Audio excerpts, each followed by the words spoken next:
টুনি প্রত্যেকদিন ভোরবেলা মাছের বাজারে গিয়ে চিংড়ি মাছ কিনে নিয়ে আসতো। বাড়ি ফিরে টুনি আর টিঙ্কু দুজনে মিলে সে চিংড়ি মাছ রান্না করত। এই চিংড়ি মাছ বিক্রি করেই টুনি আর টিঙ্কু সংসার চালাতো। এদিকে চিংড়ি মাছ ভাজার গন্ধ পেয়ে লেজ কাটা ডাইনির খুব লোভ হয়। একে একে সকলেই বনের পশু পাখিরা আসতো, টুনির চিংড়ি মাছ ভাজা খেত আর চলে যেত।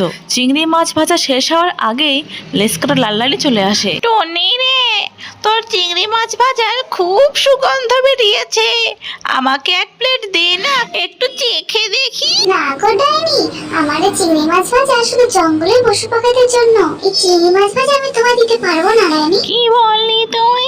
তোর এত বড় সাহস! দাঁড়া, দেখাচ্ছি মজা। ডাইনি তখন রেগে গিয়ে টুনির চিংড়ির টেবিলে আগুন লাগিয়ে দেয়। এটা তুমি কি করলে ডাইনি?